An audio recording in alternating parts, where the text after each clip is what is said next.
And we are back live again. In case you weren't on for the first interview, my name is Tracy Velt. I am a contributing editor with Florida Realtor Magazine, and I also host the uberly popular Real Trending podcast for HousingWire.com.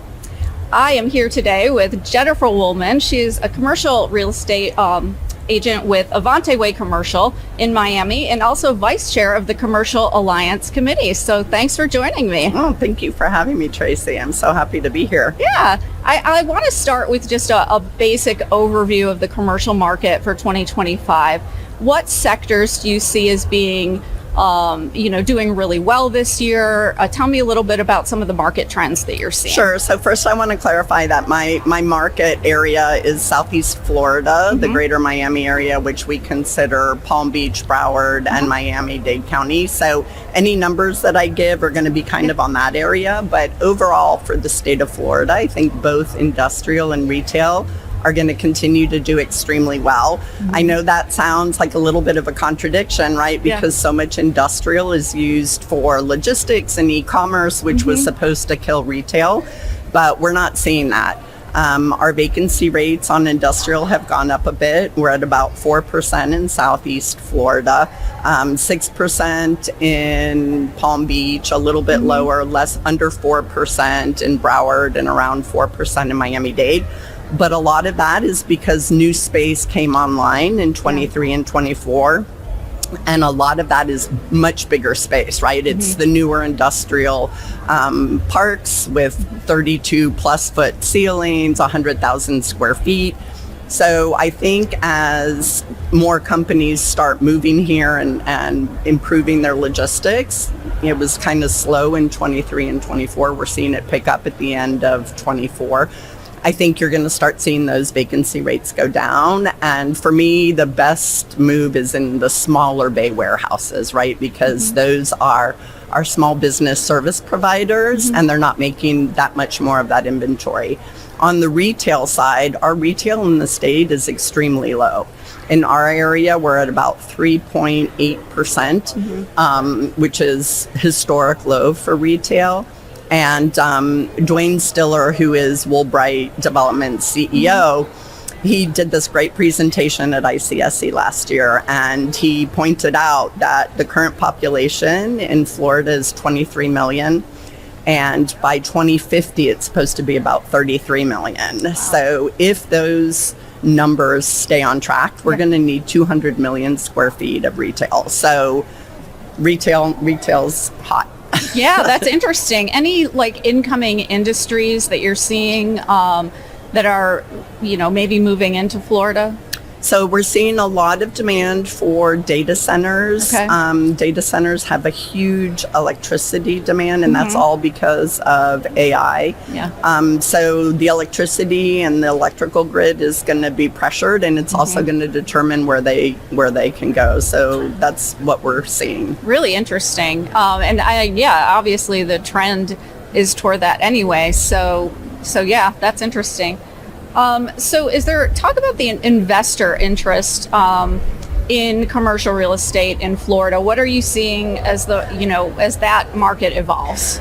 So I think Florida Realtors has done a very good job at promoting Florida as a place to invest. We have all these great trips that we take. We go to MIPIM, which is in Cannes, France. We go to Dubai. We have a lot of trade missions in Spain and Toronto. And I think for most foreigners, Florida has always been a place that they come to visit or vacation, or they have a second home here. So moving into a commercial real estate investment is a logical next step.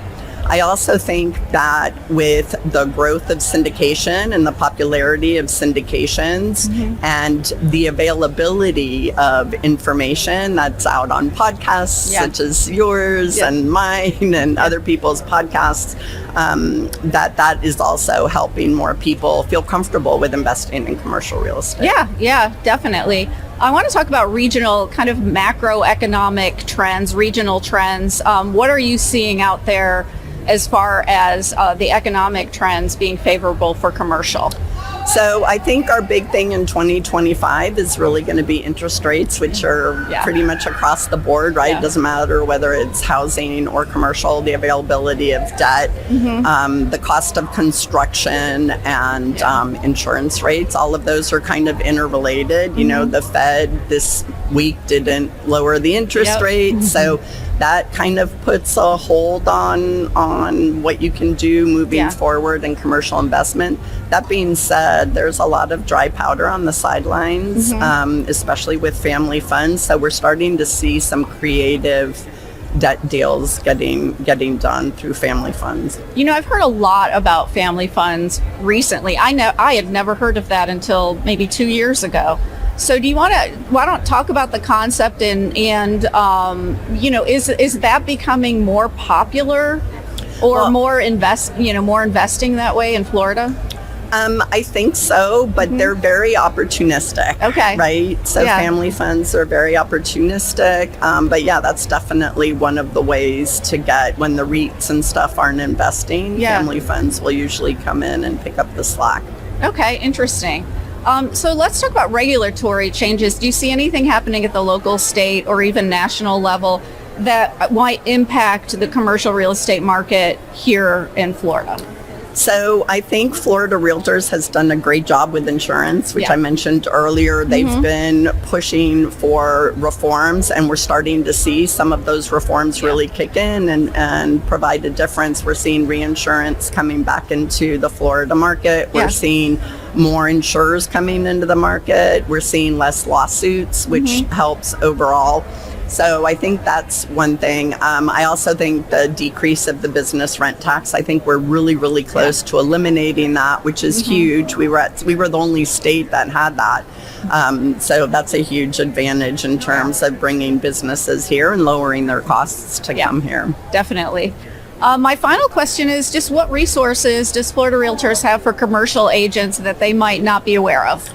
So Florida Realtors is growing our commercial, toolbox. I think one of the most underused resources is actually our stats, right? Our Sun stats, even though they are based on the housing market, there's a huge use of that in commercial, especially, I do a lot of retail and office leasing. So if I see an area where I see huge demand, very little supply, prices appreciating really rapidly, I'm going to be looking at my demographic changes and seeing what I can do if there's new retailers that I can bring in to service that new demographic.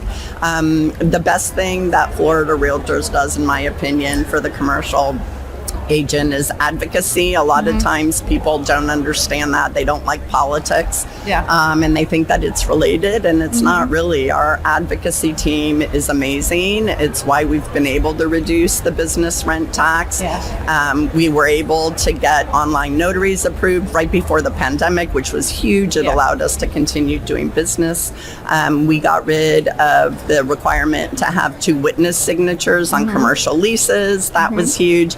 And then a lot of people don't know, and this affects both residential and commercial, but because of an issue that actually my partner Fernando had in Miami with a permit that was, decades old, they couldn't close a commercial property.